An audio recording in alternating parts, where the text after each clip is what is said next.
يلا بينا حبايبي نعرف أسرار البراجراف. ايه ده يا مس ندى؟ هو البراجراف ليه أسرار؟ أيوة ليه أسرار، ومس ندى هتعرفها لكم. هعرفها لكم في سلسلة هعملها من الفيديوهات. السلسلة دي هتكون بتتكلم في كل مرة عن حاجة معينة في البراجراف. يعني أنا المرة دي هتكلم عن البليس المكان، والمرة الجاية هتكلم عن الحيوان وازاي تقدر تكتب باراجراف عن أي حيوان وحتى لو هو مش عندك. ازاي يا مس ندى؟ معقولة الموضوع بالبساطة دي؟ هنعمل الباراجرافات في سلسلة رقم 1 عن المكان. yesterday was our holiday. لو انا عايزة اتكلم عن باراجراف عن اي مكان ايا كان المكان اللي جايلي، فانا هبتدي بالجملة دي، والجملة دي هتلزمني ان انا اتكلم في زمن الباست، في الزمن الماضي. فانا هقول ايه؟ اسيب مسافة قد عقلة الاصبع، وابدأ بحرف كابيتال، وورا كل جملة حط نقطة، وبداية جملة جديدة اكتب حرف كابيتال. هقول كده: yesterday was our holiday. yesterday was our holiday. امبارح كان اجازتنا. وبعدين انا رحت فين ورحت مع مين وبوسيلة مواصلات ايه؟ انا رحت فين ورحت مع مين وبوسيلة مواصلات ايه؟ I went. الماضي من جو went. الماضي من جو went.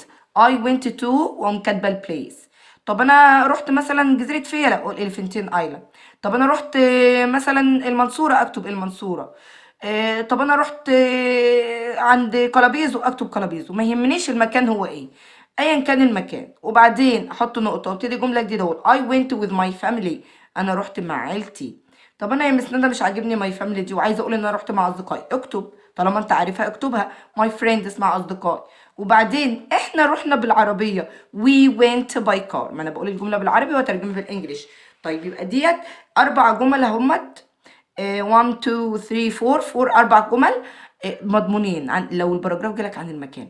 طب بعد كده لو جاي لي جايدنج ووردز هكتب جملتين على الجايدنج ووردز. يعني مثلا لو جاي لي عن المكان، جالي كلمه مثلا اسوان، هقول ان مثلا جزيره فيلت وجت في اسوان، فهقول اليفنتين ايلاند از ان اسوان، في اسوان. طب عايزه اقول ان اليفنتين ايلاند مكان رائع، جزيره فيلا مكان رائع، والاليفنتين ايلاند is fantastic، تكون رائعة. طيب بعد كده كتبت جملتين من جوه، تمام. انزل بقى اللي تحتيه، دي جمل برضو ثابتة ايا كان المكان وايا كانت الرحلة اللي انا قضيتها، اكيد هيبقى يوم رائع. it was a great day، انه كان يوما رائعا.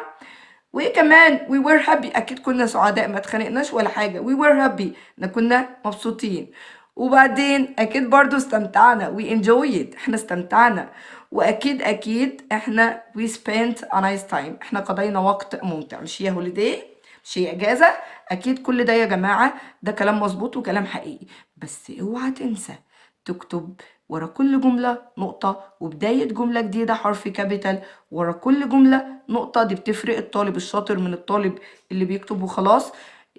وهو ده دي أسرار كتابة الباراجراف. لما يكون الباراجراف عن المكان place، يلا بينا نطبق الكلام ده ونشوف الكلام بتاع الميس ندى حقيقي ولا مش حقيقي. احنا قلنا لو هنتكلم عن مكان هنقول امبارح كان اجازتنا، وانا رحت فين ومع مين وبوسيلة مواصلات ايه. وجوه في الباراجراف اكتب من الجايدنج ووردز جملتين او 3، وفي الاخر انا هثبت الايه، الجمل الاخيره دي اللي هنقولها مع بعض. طيب اشهر مكان عندي في منهج سنه 5 هو اليفنتين ايلاند، جزيره فيلا. دي مكان جميل جدا. طب يلا نشوف، يلا بينا نشوف. أول قاعدة من قواعد كتابة الباراجراف يا سنة 5: سيب مسافة قد عقلة الإصبع وابدأ بحرف الكابيتال. وأقول إيه بقى؟ ليفنتين آيلاند ده مكان؟ أيوة. yesterday was our holiday، امبارح كان أجازتنا، وأحط نقطة. وبعدين أقول I went to Elephantine Island، أنا ذهبت إلى جزيرة فيلا. ولو تلاحظوا إن أنا عاملة إليفنتين الإي كابيتال وآيلاند الآي كابيتال، لأن ده مكان معروف ومشهور. وبعدين أحط نقطة. أنا كده قلت امبارح كان أجازتنا وأنا رحت فين. طيب أنا رحت مع مين؟ I went with my family. طبعا أنت عارف إن الماضي من جو went. I went with my family، أنا رحت مع عيلتي.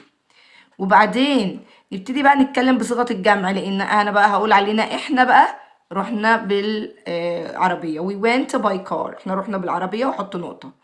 وبعدين يا مس ندى هقول إن إليفنتين آيلاند is in أسوان. يعني جزيرة فيلة موجودة في أسوان. إليفنتين ايلاند is تكون in أسوان. طب ليه ما جبتيش is في الماضي يا مس ندى؟ لأن دي حقيقة، ما ينفعش إن أنا أجيب هنا was. هي مش كانت في أسوان لكن دلوقتي بقت في حتة تانية، لا هي في أسوان ولسه موجودة في أسوان وهتفضل موجودة في أسوان. يبقى إليفنتين ايلاند is in أسوان. وبعدين حطيت نقطة واقول it is a fantastic place. it is a fantastic place يعني انه يكون مكان رائع. وبعدين it has a nice shape. it has a nice shape يعني هي لديها شكل لطيف او جميل. وبعدين بقى الجمل الثابتة بقى اهوت. it was a great holiday كانت اجازة عظيمة. we were happy احنا كنا سعداء. we enjoyed احنا استمتعنا. عايز تكتب we spent a nice تايم. تمام اكتبها. حاسس ان خلاص الباراجراف كده بقى كافي؟ تمام كده اعتقد ان ما عادش فيها اي صعوبة خالص.